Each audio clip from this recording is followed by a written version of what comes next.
जय श्री राधे। अभी कुछ दिन पहले मैं अमृतसर गई हुई थी और अमृतसर में अपने एक शिष्य परिवार स्वामी जी के शिष्य ब्रह्मदेव जी के यहाँ थी। तो उनकी जिज्ञासा थी कि इतनी देवी देवता हैं, हम किसकी पूजा करें। तो जब रिकॉर्डिंग करने लगे तो वो उनका प्रश्न और जहाँ से प्रारंभ हुआ था वो छूट गया। तो आज बहुत दिन के बाद मन में विचार आया, उसको कंप्लीट करके आप सबको प्रेषित करती हूँ। देखिए, इस सृष्टि के भीतर में एक ही परमात्मा है, एक ही परमात्मा है। रस ग्रंथों में प्रश्न उठा, किशोरी जी कौन है? तो रस ग्रंथों ने कहा, आत्मा तो राधिका तस्य। श्री कृष्ण की जो निज आत्मा है उनका नाम श्री राधा है। जैसे उस ब्रह्म के पास सब कुछ बनाने की सामर्थ्य है, उस ब्रह्म ने अपनी शक्ति को निकाल करके एक रूप दे दिया, जिस रूप का नाम है श्री राधा, जिस रूप का नाम है श्री सीता। मानस में गोस्वामी जी महाराज कहते हैं, जासु अंश उपजय गुण खानी, अगणित लक्ष्य उमा ब्रह्माणी, भ्रिकुटी बिलास जासु जग होई, राम बाम दिसी सीता सोई। तो इस सृष्टि के भीतर में एक ही परमात्मा है। बस यहीं से हमको समझना पड़ेगा। और इसी बात को आगे कंटिन्यूएशन में उस दिन मैंने चर्चा की थी और उसके साथ अब इसको जोड़ करके आप सब से उस विषय को आप सबको प्रेषित करती हूँ। एक रूप दे दिया, जिस रूप का नाम है श्री राधा, श्री सीता या दुर्गा या कोई भी नाम, जितनी भगवती है।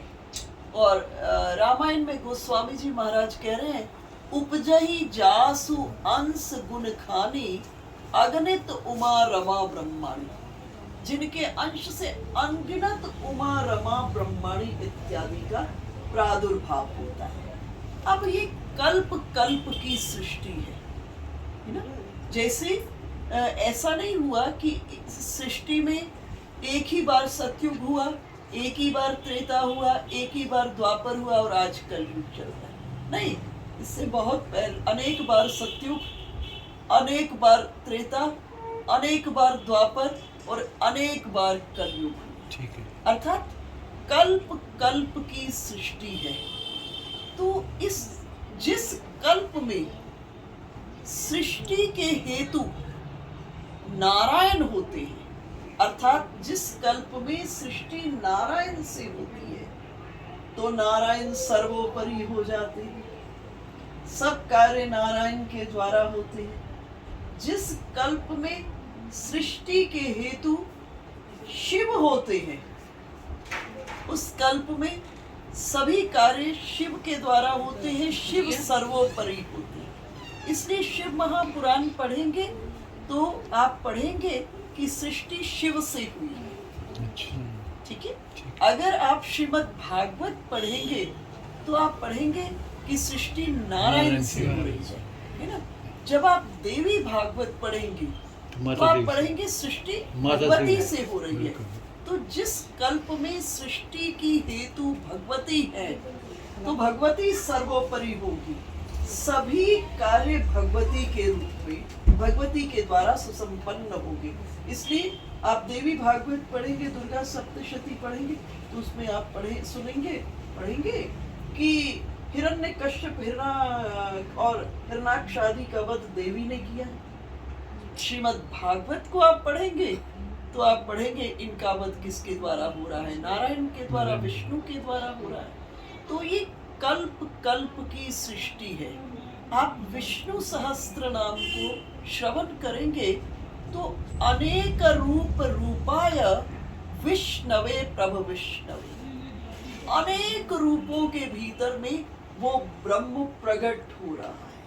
देखो, इस सृष्टि के प्रारंभ में एक ही परमात्मा, सृष्टि के प्रारंभ में एक ही परमात्मा, और उस परमात्मा ने अपनी संकल्प से अपनी ही शक्ति को प्रकट किया, और वो विचार किए कि अब हमको एक ऐसी सृष्टि का निर्माण करना है जिसमें जो अन्य कार्य है ना, सृजन का कार्य, उत्पत्ति का कार्य, पालन का कार्य और संहार का कार्य, उसके लिए हम अलग व्यवस्था करेंगे। ठीक है, सृजन के लिए, पालन के लिए, संहार के लिए हम अलग व्यवस्था करेंगे। हम निरंतर अपने लोक के भीतर में विराजमान होकर बस सृष्टि के ऊपर अनुग्रह अर्थात कृपा करेंगे। तो उस परमात्मा ने इस सृष्टि के प्रारंभ में क्या किया, अपने ही भीतर से एक शक्ति को निकाला जिसको सृजन का कार्य सौंप, अपने ही भीतर से एक सृष्टि के एक शक्ति को निकाला जिसे पालन का कार्य सौंप दिया, अपने ही भीतर में से एक शक्ति को निकाला जिसे संहार का कार्य सौंप दिया। यूं सृष्टि के भीतर में एक ही परमात्मा है। अब आपके प्रश्न पर आती हूँ कि अनेक देवी देवता, अनेक रूपों में भगवान है, और हम किसकी पूजा करें, है? ये आपका प्रश्न है। शिव महापुराण को अगर आप पढ़ेंगे तो शिव महापुराण के 3 मुख्य सिद्धांत हुए। उसमें से एक सिद्धांत है प्रत्येक साधक को अपनी साधना का प्रारंभ महादेव की उपासना से करना चाहिए। जब महादेव की शरण में साधक जाता है तो महादेव क्या देखते हैं कि इसकी पूर्व जन्मों में प्रीति कहाँ है। जहां प्रीति होती है वहां महादेव लेकर जाकर छोड़ देते। अब दूसरे विषय पर आते, इस बात को आगे पुष्ट करती हूं। अनादिकाल से सनातन धर्म में पंचदेव उपासना की आदेश किया है। प्रत्येक गृहस्थ को पंचदेव उपासना, हमारे वेदों ने ये आदेश दिया है, पंचदेव उपासना। पंचदेव उपासना में कौन है? पंचदेव उपासना के भीतर में है सूर्य, उस परमात्मा का सबसे सशक्त रूप जिसका दर्शन आपको रोज पक्ष ठीक है। सूर्य, गणपति, ठीक है, शिव, शक्ति और विष्णु, ये पंचदेव उपासना प्रत्येक व्यक्ति को, प्रत्येक गृहस्थ को अपने जीवन में करनी चाहिए अनादिकाल से। आजकल थोड़ा बीच में एक विषय लोगों ने उठाया अनन्यता का, कि एक की ही उपासना, परंतु अनन्यता का ये अर्थ नहीं है कि आप एक की उपासना करो। जैसे एक स्त्री अपने घर में रहती है, विवाह करके एक लड़की ससुराल में आती है, उसका मुख्य प्रेम किससे होता है? अपने पति से। लेकिन पति के जितने संबंधी हैं, सास है, ससुर है, ननद है, देवर है, जेठ है, जो भी परिवार के जितने संबंधी हैं, उनका सम्मान भी करती है, उनसे उचित जितना भी नीति के अनुसार जितना भी आदर्श है, उन सब का बड़े अच्छे से उनका सम्मान करती है, उनका सेवा करती है, उनका आदर करती है, उनको प्रसन्न करने की कोशिश करती है। लेकिन सब करते हुए उसका प्रेम किससे होता है? अपने पति से होता है, क्योंकि उसके कारण वो उस घर के भीतर में आई, और जिसके कारण आई उससे जितने प्रिय हैं, उसके जितने प्रिय हैं, उनसे सम्मान, आदर और सेवा करना उसका मुख्य दायित्व है। उसको ये करना ही चाहिए।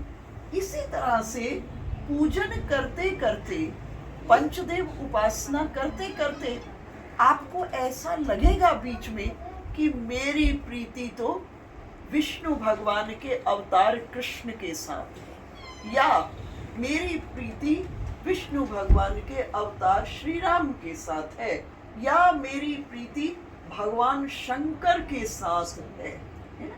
ऐसा सबके जीवन में होता है। कोई भगवान शंकर से प्रेम कर रहे हैं, कोई हनुमान जी से प्रेम कर रहे हैं, कोई भगवती से प्रेम कर रहे हैं, कोई भगवान विष्णु के अवतार श्री कृष्ण से प्रेम कर रहे हैं, कोई श्री राम से कर रहे हैं।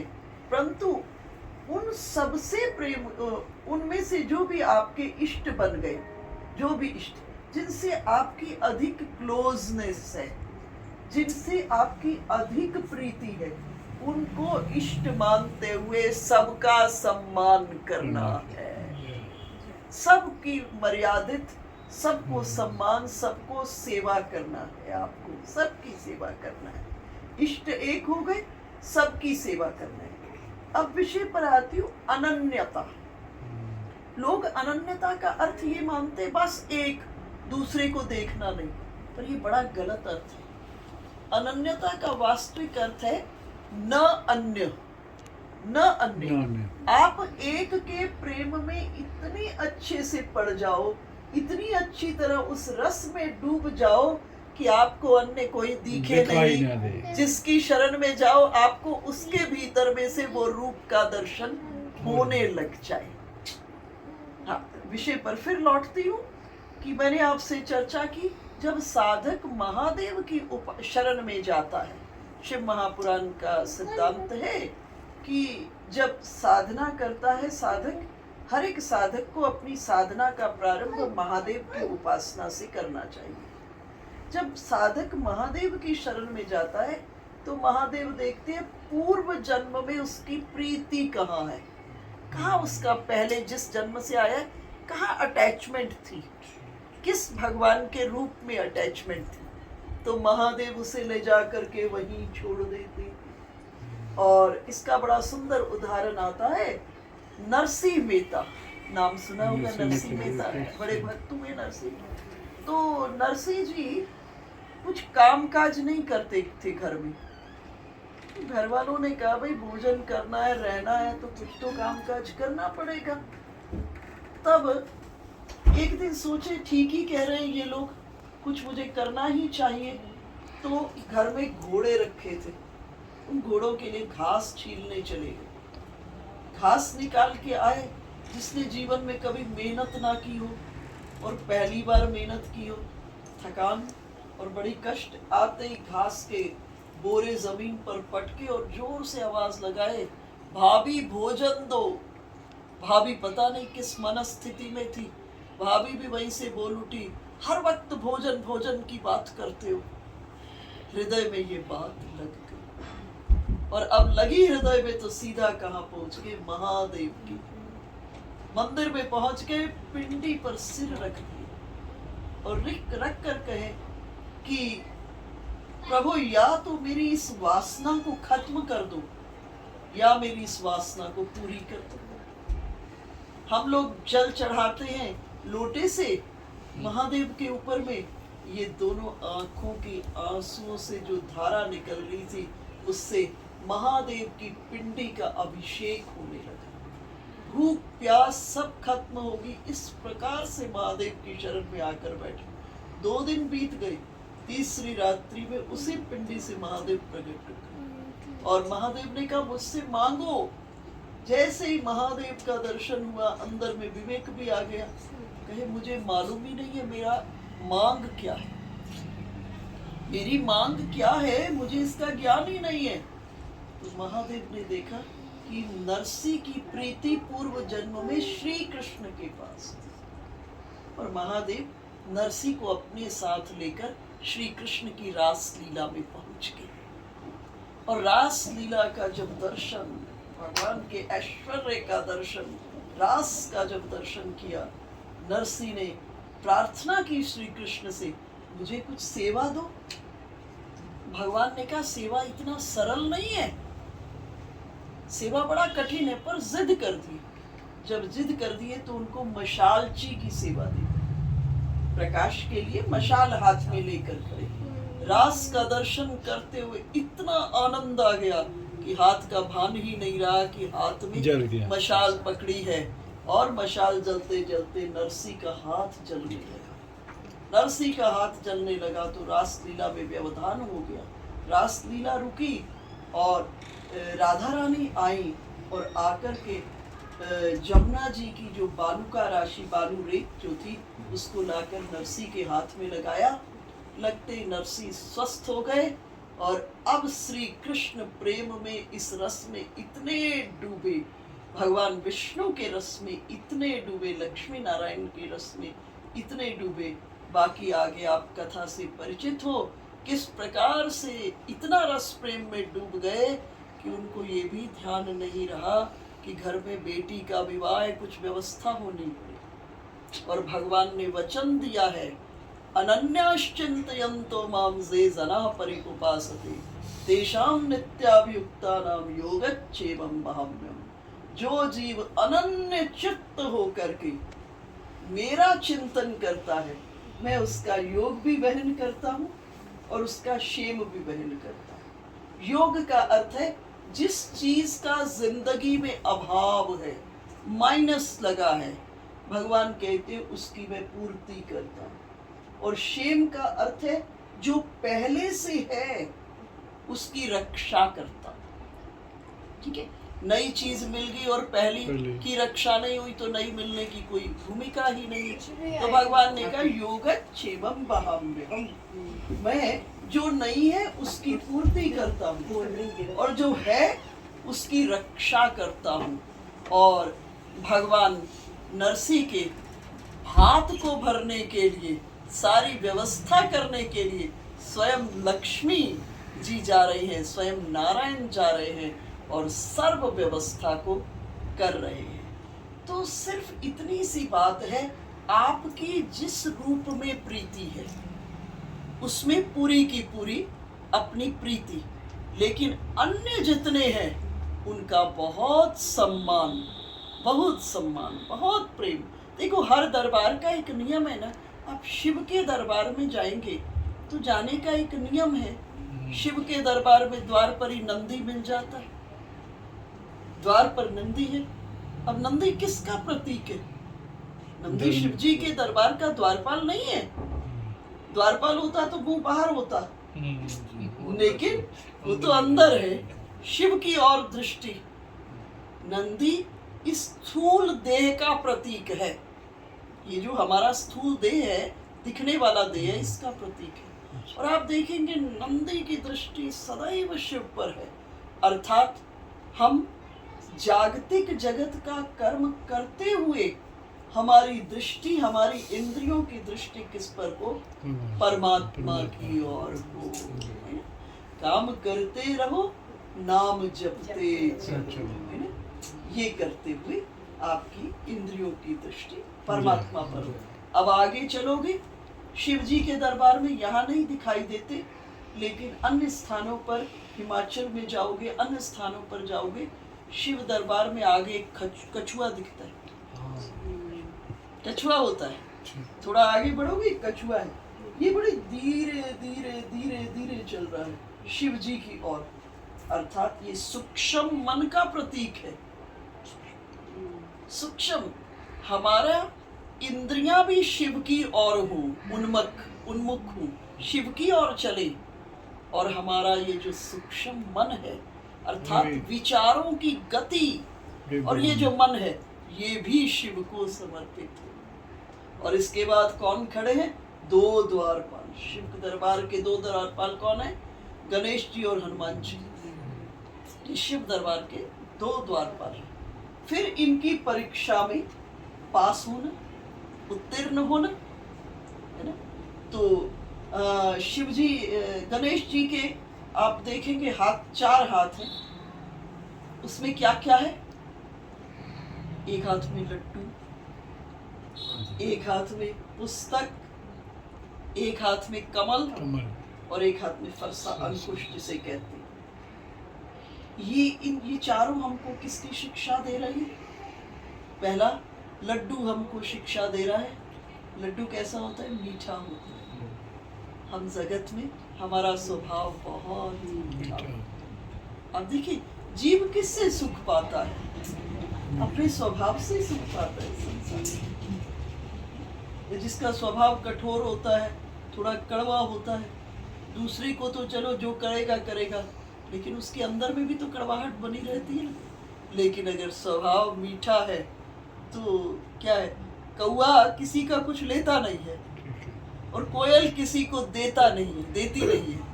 लेकिन जब कोयल गाती है, बोलती है, तो व्यक्ति का मन होता है कि बोलते ही रहे। क्यों? क्योंकि मिठास।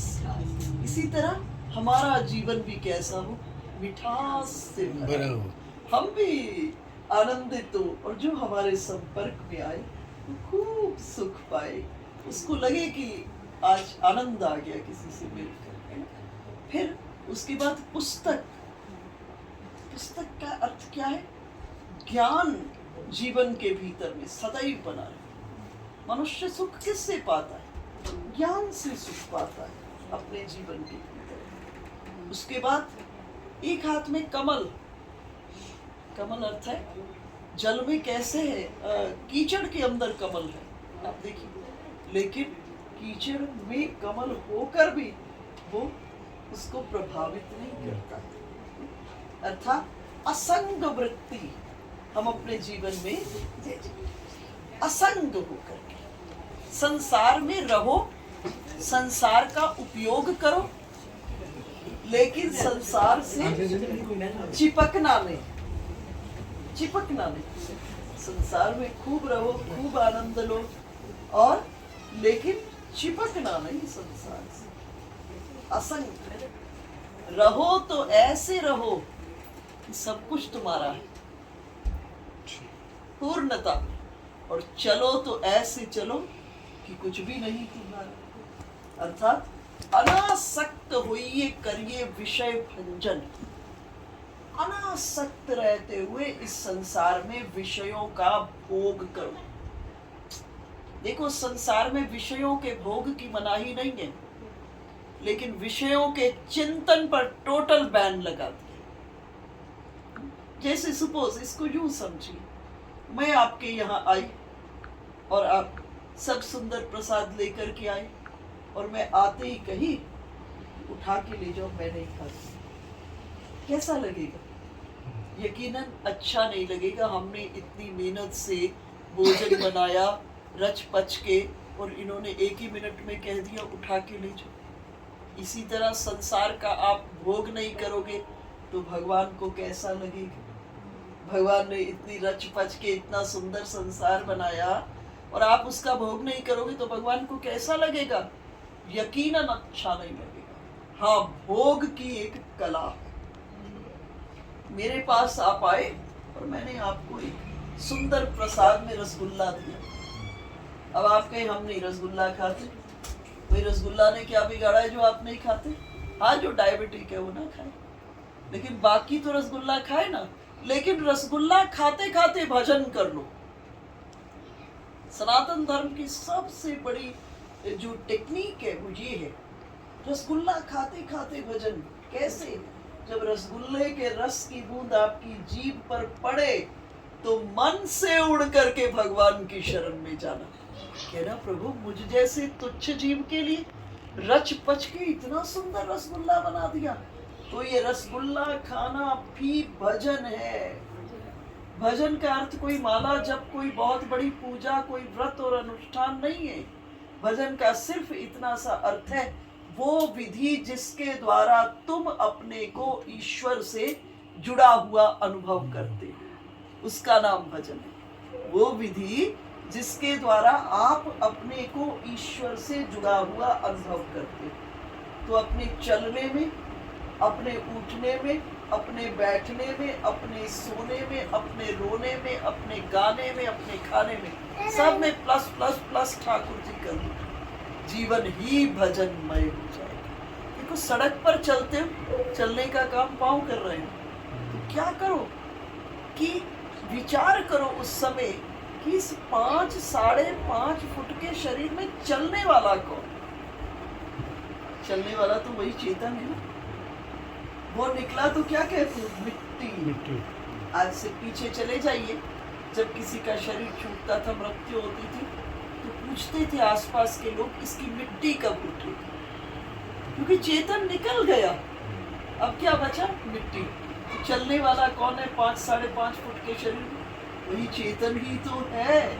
इसलिए चलते हुए, इस जमीन पर चलते हुए 5-5.5 फुट के शरीर में देखना चलने वाला कौन है, और चित्त की वृत्तियां उस पर टिका दिए, हो गया भजन। हो गया भजन। भजन का अर्थ खाली माला जप नहीं है। भजन का अर्थ है कि जो भी आप कर रहे हो इसमें परमात्मा को आप बस अपने जीवन की छोटी से छोटी क्रिया में परमात्मा को जोड़ो। भोजन की थाली आई, ठाकुर जी को बाहर भोग लगाओ, ये विधा है, इसको जरूर करिए, लेकिन उसके बाद चिंतन करिएगा जब थाली आई भोजन की। अब श्रीमद् भगवद गीता में कृष्णचंद्र ने स्पष्ट कहा, अहम वैश्वानरो भूत्वा प्राणिनाम देहमाश्रिता प्राणापान प्राण समायुक्त पचाम्य अन्नं चतुर्विध। भगवान ने कहा, मैं ही जीव के भीतर में वैश्वानर अग्नि के रूप में बैठकर अन्न को पचाता हूँ। भगवान कह रहे, मैं ही वैश्वानर अग्नि के रूप में बैठ करके आपके उदर में अन्न को पचाता हूँ। तो जब थाली आई, भोजन करते करते भजन करो ना। बाद में आप कहते हो हम बिजी हैं, टाइम नहीं है, कोई प्रॉब्लम नहीं, हमें टाइम की जरूरत ही नहीं है। आप भोजन करते करते भजन करना ना। जब भोजन की थाली आई, मन ही मन चिंतन करना कि ये मुंह तो इंस्ट्रूमेंट है, इसमें जो भी अन्न की कणिका डाल रहे हो वो नैवेद्य रूप में बैठ करके भीतर में ठाकुर जी उस अन्न को पचा रहे हैं। जैसे बाहर डाइनिंग टेबल पर भोजन करते हो ना, जब थाली आई तो चिंतन करना अंदर भी डाइनिंग टेबल लगा है और उस डाइनिंग टेबल पर आपके इष्ट देव बैठे। ये मुख्य मात्र यंत्र है जिसके अंदर जो आप डाल रहे हो, भीतर में बैठे हुए आपके इष्ट देव को नैवेद्य के रूप में प्राप्त हो गया भजन। तो जो आपके इष्ट देव इतने रूपों में जिससे आपकी बहुत प्रीति है, उस रूप को आप मानते हुए और सबका सम्मान करते हुए आप अपनी अध्यात्म की यात्रा ठाकुर जी से प्रीति बनाएगी। वैसे जो सनातन धर्म में अनादिकाल से पंचदेव उपासना, पंचदेव के भीतर में शिव हुए, शक्ति हुई, विष्णु हुए, सूर्य हुए और गणपति। और हर गृहस्थ को मुझे लगता है पंचदेव उपासना करनी चाहिए, क्योंकि आपके जीवन में इनकी बड़ी जरूरत है। सूर्य नारायण से जीवन के जीने की शक्ति को प्राप्त, इस ऊर्जा को प्रातः काल दर्शन करते हुए आप प्रभु सबसे श्रेष्ठ रूप में आप हमको दिखाई देते, आप हमें शक्ति दें और शक्ति से हमें संभाले रखिए दिन। इसके बाद शिव एको ब्रह्म, महादेव का भी आप देखिए, सबके आपको गृहस्थ को आवश्यकता है। शिव, उसके साथ शक्ति, शिव शक्ति विष्णु, शिव और शक्ति, और उसके बाद गणपति, गणपति के दो पुत्र, दोनों की जरूरत है आपको गृहस्थ के जीवन की। शुभ और लाभ है ना, दोनों चाहिए। पत्नियां सिद्धि और बुद्धि, गणपति की दो पत्नियां सिद्धि और बुद्धि, सिद्धि भी चाहिए, बुद्धि भी चाहिए। दो पुत्र शुभ और लाभ दोनों चाहिए आपको जीवन में, इसलिए सबको रखो अपने जीवन में एक इष्ट के रूप में जिसके प्रति आपकी गहरी प्रीति है सृष्टि में एक ज्यादा। बोलिए कृष्णचंद्र भगवान की जय, जगत जननी जगदम्बा महारानी की जय, पवन सुत हनुमान लाला की जय, शंकर भगवान की जय। जय जय श्री राधे, जय जय श्री